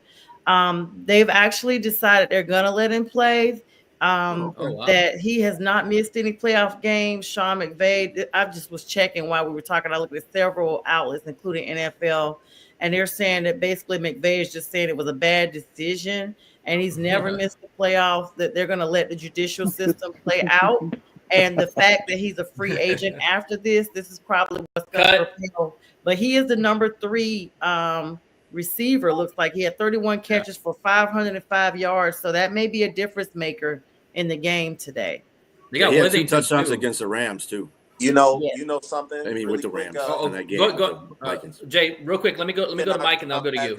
Really quick, I think something that's going to be a factor is how they get to Sam Darnold. We know that Fisk and Verse can get to the quarterback. The Vikings gave up 3 sacks that last game they played, and we all know if you rattle Sam Darnold, he's going to make a lot of mistakes, and that's one thing that Los Angeles defense can do. They can get to the quarterback, they can get pressures, and they can get sacks, and also takeaways. Yep. Go ahead, Mike. Me? Mike, you there? Yeah, you're good. Mike. No. He's zoning out. No, I was just listening. No, I really feel that the Rams defensive line is not in the same category as the Lions defensive line. I firmly believe that Brian Flores is going to learn from the mistakes and what they did and pressures and how that is, and they're going to adequate, for that. And that's where we're going to establish that run game, and we're going to open up, that secondary. Even if Robinson, is in, last time we played him, we had a depleted, linebacker crew. Ivan Pace was out. Metellus was out. We had, some practice squad guys that were in there, not making any excuses, but we are healthy. And it, like B was saying, that linebacker core is going to give fits and troubles, to it. They're going to shut down Huckabee. I don't see, Darnold, not Darnold, but Stafford, throwing for 300 yards. Yeah, he might have 50 attempts. But I think now's the time that we're going to see what this team is made of. And, I'm going to stick to my prediction that the Vikings are going to win it in a close game. I got the Lions always have any team that plays the Lions and lose, they always have a loss afterwards. And I think if we don't get Sam I Am and we get, oh, damn Sam, where he's turning the ball over, it's tough. Every team that has played the Lions and lost this year went on to lose again that very next game. Physicality of the team. Yeah, the Titans won. The Titans won after we beat them. Okay, so in State Farm Field. Yeah. Green Bay, I'm pretty sure won after we lost to the Lions. Hey, Rumble, I am not in the belief of that blue flues junk. Okay, that's just teams playing. Brian doesn't buy into any. No, I don't buy into that blue. stupid. No. Okay, so you mean to tell me the mental? It's mental. Let's be clear. Amik Robinson was in Justin Jefferson's head last week. You can say the physicality of the game. I'm talking about. And then you had Thor out there who with a jacked up arm out there inserting dominance. I'm talking about just the Lions will beat you mentally, man. Like you're like who is this team? How are they? But if Sam Darnold played like Sam Darnold did all week and didn't throw high and didn't miss Jefferson twice in the end zone, he didn't miss Addison once in the end zone, and he didn't miss Aaron Jones in the flat, it would have been a totally different game. It wouldn't have been 30-9. It would have been closer. Way closer than that. So mental mistakes is what takes that equation out of it. Also pressure too. Like Darnold was under a lot of duress, and exactly. when you're a quarterback, if you can get a sack, you can get him off platform, you can make him throw it quicker. So that all counts the same. So I mean, do the Rams line is really played? Do the Rams collapse the package, the pocket like we did? Because I don't think the Rams have the ability to do that. They're rush not four. as a defensive line as the Rams, as the Lions. Based on the first game that you guys played, Sam Darnold didn't have a bad game. He had 2 touchdowns, 240 yards. He got sacked 3 times, and he had a 112 QB rating, something like that. No, it was more than that. But he had a good rating. The problem with the Minnesota Vikings in that game didn't run the ball enough. Yep. Aaron Jones only had 58 yards. That's a crime. You cannot let that man sit back there and have 58 yards. That's what killed him. Is Aaron Jones? He got to run the ball. Aaron Jones is healthy. Over 20 times, right? He doesn't look healthy, man. He looks like he can barely take the ball like 10 carries. So 19 carries for 58 yards. They got to do better than that. 3.1 yards per carry. It's not. Here's another point. Here's another point. Rams did a good job. Hold on, one at a time. Go ahead, Jay. No, I was saying I think the Rams defense did a great job with kind of shutting their running game down because Aaron Jones ran the ball 19 times. He only got 58 yards. And so, I do think the defensive line is able to collapse the pocket just as much as the Lions did, maybe even better, because they got 2 people coming off of 2 different sides, and you got Kobe Turner right there in the middle. One thing that they struggled with, exactly. One thing they struggled with is keeping Sam Darnold upright. He got sacked 3 times that first matchup. He was a bit rattled. He got knocked down quite a few times. I don't think the Rams defense is going to struggle at all. That's not a shot. I don't think that's not a control job, but I mean that Rams defense is physical. He didn't get rattled in that game if he threw 2 touchdowns. The point of the matter, 3 times. And remember, I think they missed the face mask call in the end zone. And remember, I think he turned the ball over right there, if I'm not mistaken, right? Because it was a no call. But it's also a young defense that they're playing against. Yes. You got to remember that. Like a young defense has never been in the playoffs against Addison and Jefferson, and both those guys want to ball out because they got torched. They got torched the last game by us. Definitely. Well, Jefferson had 115 yards that game, the first game between you guys. So I mean, probably 150. Yep. Guys, I have to off here. I got some shit I got to do. I appreciate. All right, good luck, man. Yes, yeah. Enjoy it. Good luck. All right, Mike. Coming on, man. I appreciate you guys. Have a great day. Have a good weekend. You too. All right. Rumble, do you have something to say? I got to run too, guys.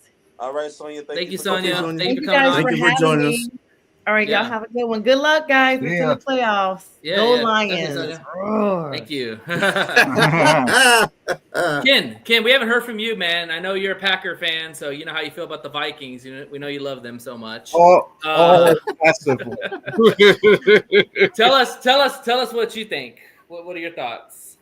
To be honest, even though I really love to see the Vikings absolutely get stomped in this game, I just have that feeling that they're going to end up pulling this out, and we're going to end up seeing 2 and hopefully 3 NFC North teams advance to the next round. Don't want to see that. Go ahead, Rumble. Go ahead. Okay, my point I was trying to make is, remember last week Kevin McConnell kept trying to go for it on fourth, and he got Dan Campbellized. Like he became Dan Campbell. So I think we keep forgetting that, you know, Sean McVay is a hell of a coach, man.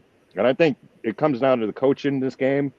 And, you know, on paper, yeah, I think Minnesota should absolutely, you know, be victorious and come out on top. But I just think that Sean McVay is that coach that, and Connell's like, he's young, you know, so it's like, I think it's going to come down to coaching.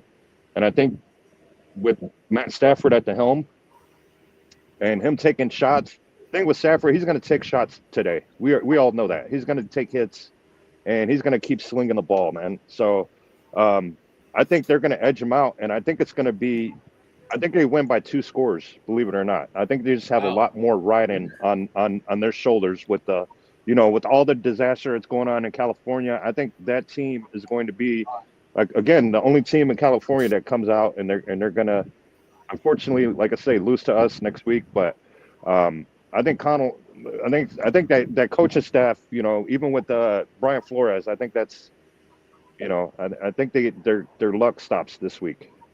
It's gonna feel like a home game because like they rolled out the turf and it's all Rams. They put the logo, they put everything there, and I'm sure their fans are gonna all be there in full force. But I think that also too, when a team has a lot of emotion behind them, it can go either way, you know. And I think if the Rams can get off to a quick start and really put the Vikings down, then they probably will win the game. But if they struggle to keep the Vikings, I mean, Vikings are a high-powered team. It's very hard to keep a team like that down. Right. And if you don't take them out early, you know, good luck. I just think you're going to get that a la New Orleans Saint / Peyton after the hurricane. Sure. I think you're going to get that kind of play from them because they do realize they're the only team left in California, and they're going to have to rep. It's a lot of ego involved with the, you know, especially with Sean McVay, man. I think he's just one of those guys where he's going to want to, you know, he's going to want to, right. He's going to persevere. They're making a big production out of this. Yeah. All this like burning perseverance fires and with the Rams, but they not said a single word about the Chargers with it other than the fact that, their minds must be somewhere else in the game. But the Rams would deal with the same shit, but they're spinning it off in a total opposite direction. Yeah. Yeah. They're using it like you said, Sean Payton in New Orleans did with Hurricane Katrina. They just do it with they've been talking about it on NFL.com. They've been talking about it on First Take, all that nonsense. They always talk about that crap. But I don't see why it affects one team in a negative manner and the other one in a positive manner. Yeah, I think it's just Jim Harbaugh's involved with this Chargers, and he's got stigma on him from Michigan. Oh, he's a cheater, and this, that, and the third. It's, you know. Also, too, it's the Chargers. I mean, the Rams they won a Super Bowl, like we talked about. They have Matt Stafford. They got Puka Nacua. They got Kupp. They got bigger names that people just resonate better with. I mean, that's just the reality of it. And as far as the fans are considered, just it don't make a difference because there's hardly, you know, there's always half a crowd of fans of the opposite team in SoFi anyway. Yeah. So the Rams aren't going to be paying no attention to the Minnesota Vikings. Right. This is going to be another game at SoFi to them. So you know, the Rams home games are like away games. The Rams fans, they don't go to any damn game except the Lakers games. They don't do it with any other games. Or the Dodgers. Everybody else, and whoever's winning, they'll go to. Right. So, yeah, no, that's true. Well, I got to hop off here, guys. I want to thank you for having me on the show. Hey, man, good luck. Good luck, Ken. Hey, have a great game. Enjoy Good it, luck man. today, man. Thanks, man. Yep. Appreciate Thank you.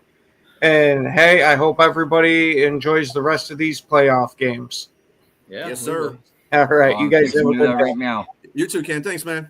Thanks, Ken. Yeah, I think also, too, you look at the narrative with these two teams is that McConnell was under McVay, you know, and McVay's already beat him. Yeah. So, you know, McConnell wants some revenge, you know, like, hey, the student wants to beat the teacher. That game.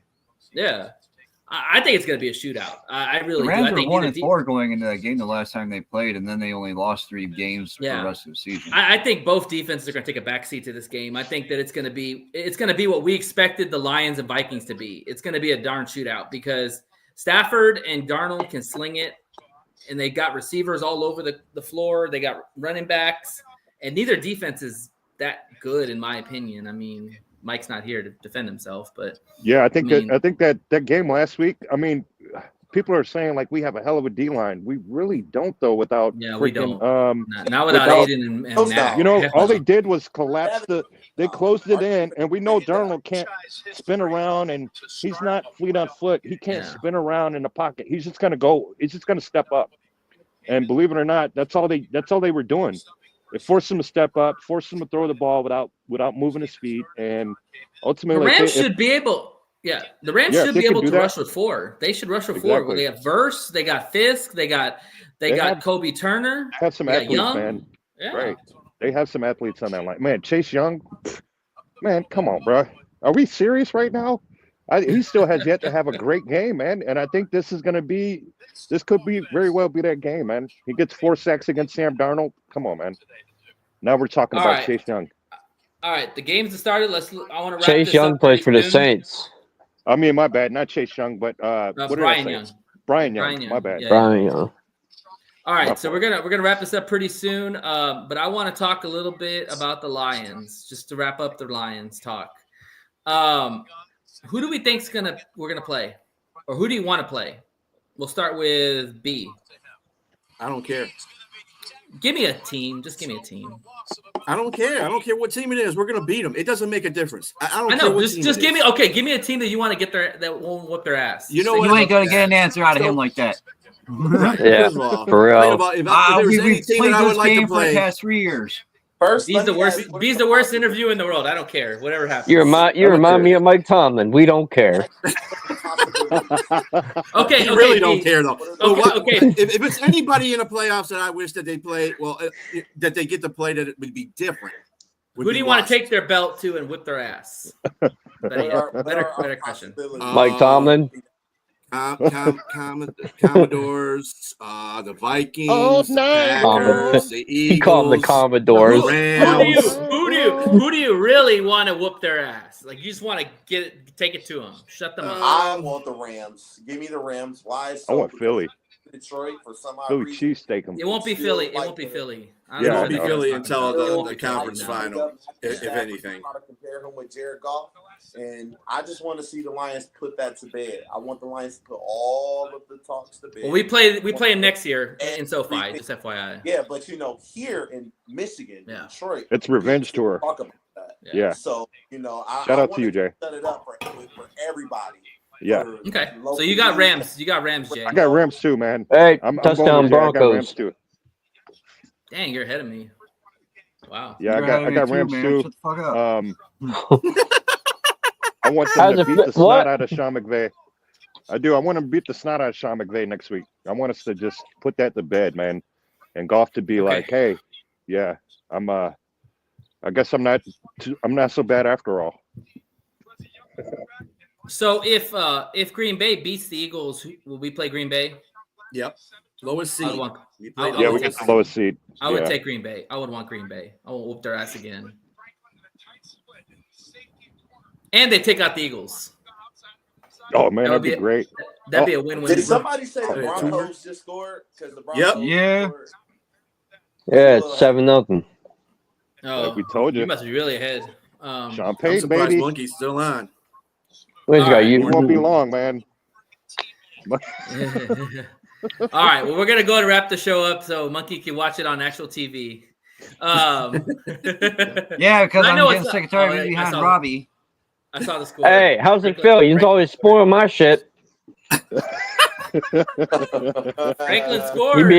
He'd be in the fucking chat like, oh, this happened. I'm like, you motherfucker. The Oregon connection happened. Bo Nix to Franklin. I like Franklin. I want. But you don't. Fuck him. All right. There you go. We're waiting for that one. All right. On that note, at least one. All right. On that note, we're gonna wrap up the show. Want to thank y'all for all coming on. This was fun. I always love talking football. You know, we love our Lions, but hey, it's not a bad idea to talk about other teams. You know, thank you, Mad, for coming in. Do you want to plug? Do you have a podcast or anything you want to plug? Okay, not anymore. We're good. Okay.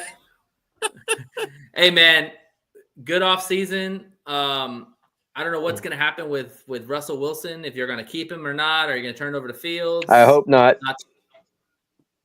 All right. I want Fields to start. He's been wanting Fields since before Pittsburgh even thought about getting Fields. He'd be playing Madden and trading for Justin Fields. I think they should get a chance. He should get a chance. You traded for a reason. I think he should get a chance. I really do. Yeah, I think Russell Wilson. I think sitting watching behind Russell Wilson did in fact help Justin Fields so he can slow the game down and understand it better from a different view. So you can see, oh, hey, I noticed that on defense, and that means that he should change that up, and and that's why, that's why he changed that up because he saw that on the defense. No, my luck. They'll probably re-sign Russell Wilson and let Fields walk, and I'm gonna jump out of the fucking window. I think he's under contract still, or is he free agent? No, they're both free agents. Nope, just 1 year. Oh, so it's to decide who they want to keep. Okay. Yeah, but Fields already said he wants to stay.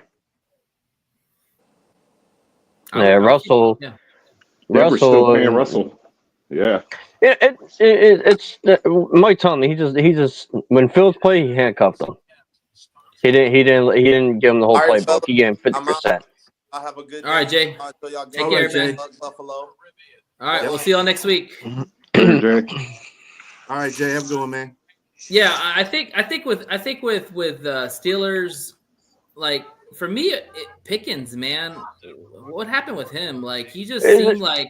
You know what? And normally I don't side with the player, but in this case I will. They don't use him right. Like they don't use him right. You know, he only sees maybe like 4 targets a game. Yeah. They want to be the. Yeah, but they want. And it don't help when they want to be this old school run the ball and play defense. That shit don't work anymore. Yeah, and Philly says otherwise right now. And can you tell me second passing attempts and first and rushing attempts? And can you name a receiver better than Pickens on the roster? Nope. Maybe close like Mike Williams. Freiermuth. I like Freiermuth. It's tight end. But their number 2 was Van Jefferson. That says it all right there. Yeah, I get it. Right now, I mean they were in the market definitely for lacking depth in the receiver. Yeah, they traded. Brandon Ayuk played us. He was just using us as leverage to get more money from the Niners. Ouch. I think what it is I don't think that when Tomlin made a decision to go to Russ Wilson, it wasn't a bad decision because Russ Wilson was 6-1 before they went on that losing streak. Right. When he lost that first game, he should have been like, you know what, let me go back to Justin. And I think that's the problem. And this is the reason why I think Tomlin was just playing to have a winning season because he knew he was going to retain his job. That dude is cocky as fuck. If you ever seen him in interviews after that point, he acts like, ain't nobody going to touch me. Fuck y'all. I got a winning record. Yeah. Hey, fuck your They're going to keep me as long as I keep winning. I don't well, to be fair, B, if he does get fired, every team's going to want him. That's got no. Hey, they can take that. Well, not every team. Yeah, be my guest. Every team has an open position. Should want. Shit, Cincinnati. Any team in the AFC, really. Everybody says he don't have one branch on his coaching tree. He's supposedly this good coach, but he has no branches on his tree, on his coaching tree. Oh, he hires either old guys or guys that don't pan out. Real quick on the coaching news, I don't know if y'all saw this, but they reported that the Bears are going to interview Marcus Freeman. I like that. Really? I would be pissed off if they got Marcus Freeman because I think that guy is Dan Campbell 2.0. What is that, the Notre Dame coach? Yeah. Vrabel is going to be picked up by the New England. They already put that out there. And Dion is throwing his hat into the ring for coach for the Raiders. Because he wants Shador. He wants to draft Shador. That's the plan. He wants he wants to be coaching both his boys. Oh man, that'll be a match made in heaven for Tom Brady and that franchise, man. Do you want your son going to Cleveland? Hell no. Hell no. Well, if Dion becomes head coach at the Raiders, I expect the Lions to retain Ben Johnson. I don't think Ben Johnson's going anywhere. I don't think he's going. I think he would go. I think he would go to the Raiders. Tom Brady's pushing hard for him to go to the Raiders. I don't think. I don't care if Tom Brady's pushing for him at all. I don't think he's still going to go. I don't. Raiders are a fucked up They're a fucked up franchise right now. Yeah, Mark Davis. They Davis fired their GM, and Tom Brady's part owner of it, along with Davis. So yeah, well, I'm gonna get out of here, fellas. Have they replaced the GM? All right, Kev. All right. Peace. Good luck on your game, man. Go Bills. Don't worry, Bills will win. I'm just saying that he just got until they haven't even hired a general manager yet, so we don't even know where that's going to be going at. They haven't hired a coach yet. They don't have a new coach yet. So Ben Johnson is. And I've already said that Ben Johnson is not going to go nowhere unless they win a Super Bowl. Exactly. That's how I feel too. I really do. Well, technically, he can't leave until the season's over. So, that's probably what's going to happen. But the thing is, there's two narratives that are going out there right now for the Raiders. One is that they hire Ben Johnson and bring in Ray Agnew to be the GM, to pair those two together.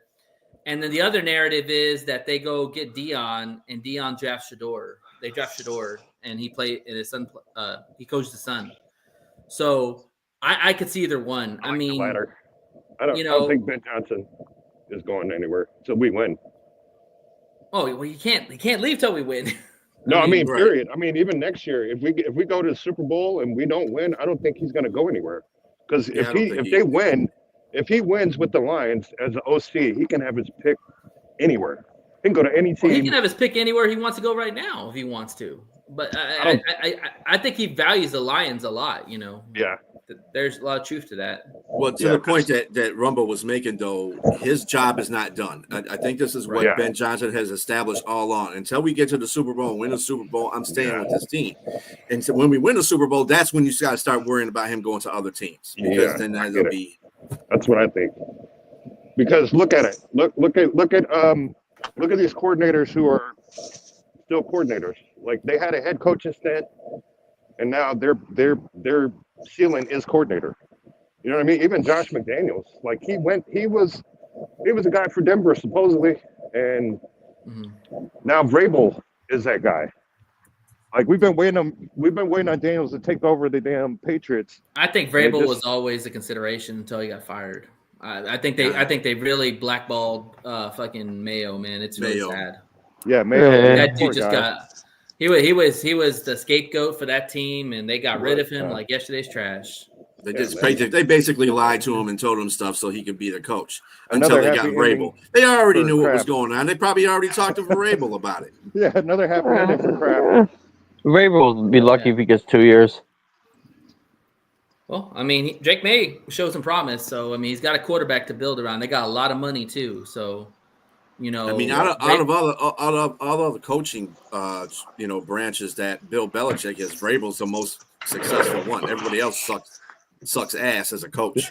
You do, man. Yeah, it's coordinator. It's kind of crazy, like the Patriot way. Like that's really what they keep following. They go Josh McDaniels, they go Vrabel, they go Gerard Mayo. Like they really don't hire anybody outside. They don't hire anybody outside of the organization. It's really crazy. I think it's because they have they got a lot of secrets on Kraft, man. I think that's what it is. They won't even be able to get a field goal out of that drive. The fuck secrets? I'm telling you, man. Yeah, I just think they're a believer in the Where's Bob Quinn culture.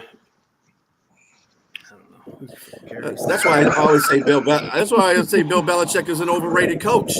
He coached for a team that won a lot of Super Bowls, but that wasn't him. That was fucking Tom Brady. Yeah. Mm-hmm. And it was proof when Tom Brady left and went to Tampa Bay. Yeah. It made sure that offensive line was good around him, and they won a Super Bowl. And Gronk, yeah, man. He won a Super Bowl with Bill Tom Belichick. They barely got into the damn playoffs, and they got their ass whooped the first round. Mm-hmm. They haven't been back since Belichick was there. So it became the Chiefs. Yeah, right.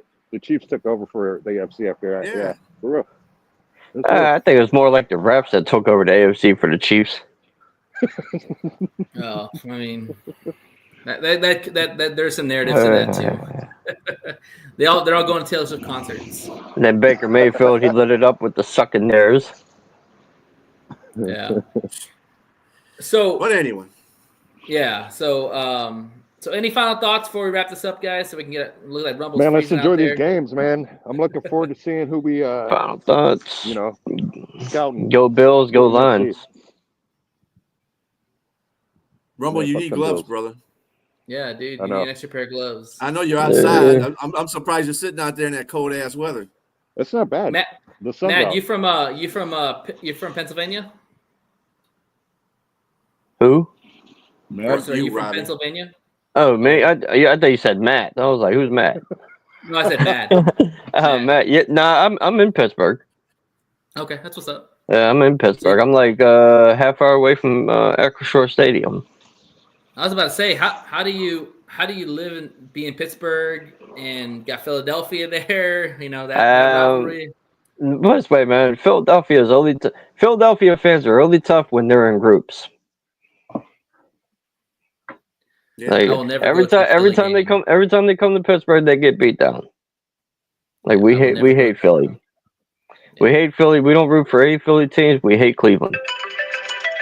Well, we can agree on that. I hate Philadelphia fans too. They're the most obnoxious, annoying people out there. Then you got the idiots here thinking that just because they're close, we should root for the Sixers or the Flyers or bullshit. Fuck them. I don't care about them. Well, you got the damn. Yeah, fuck the Cavaliers too. We're Bull fans in Pittsburgh. Sacrilegious, boy. Yeah, we're Bulls fans in Pittsburgh. You know why? Because in Pittsburgh, all they showed was Chicago Bulls games back in the day on TV. That's crazy.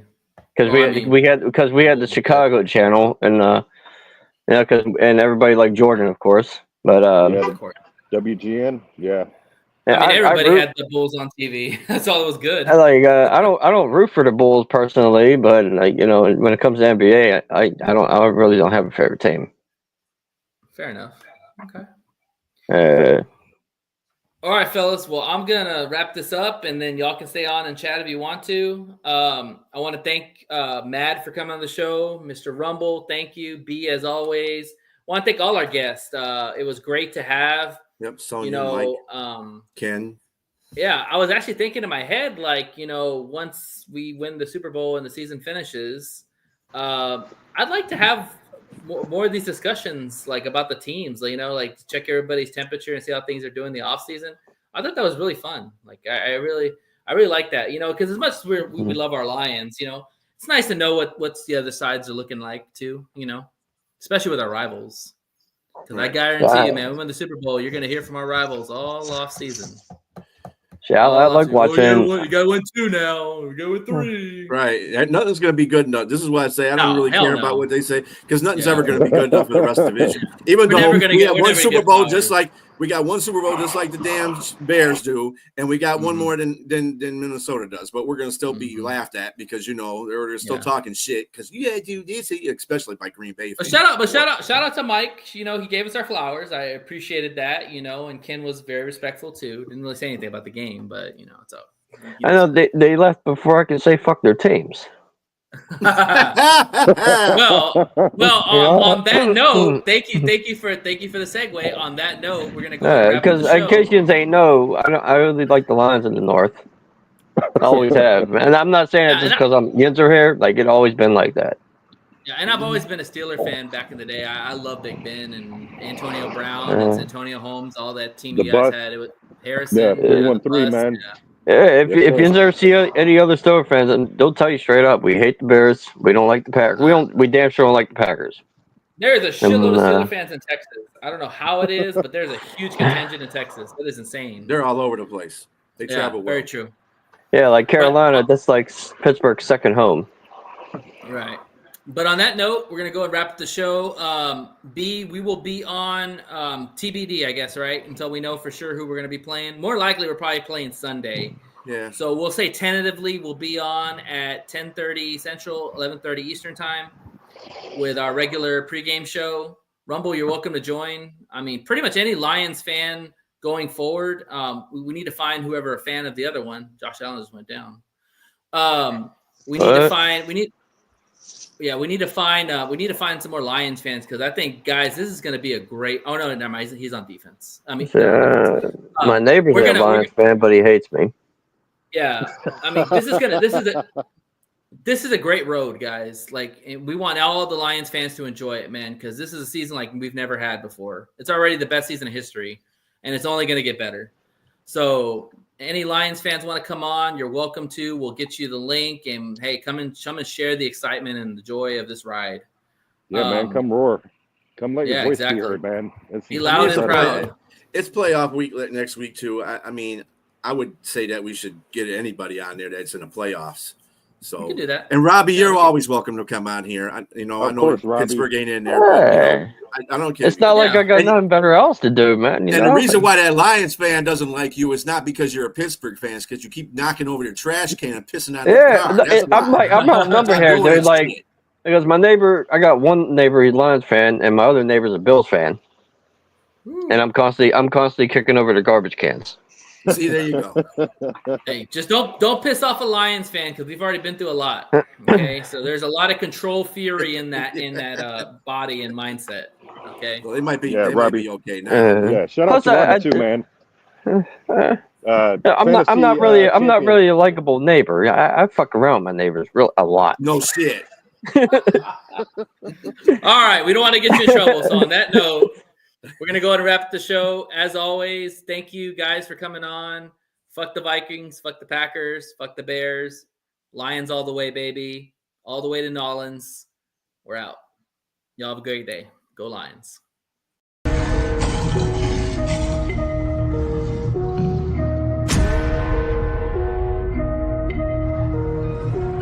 We some lions, don't let the boys get loose. About to play with our food any day that we choose. We some lions, got them all listening. Time to make history, I want a victory. Lions, don't let the boys get loose. About to play with our food any day that we choose. We some lions.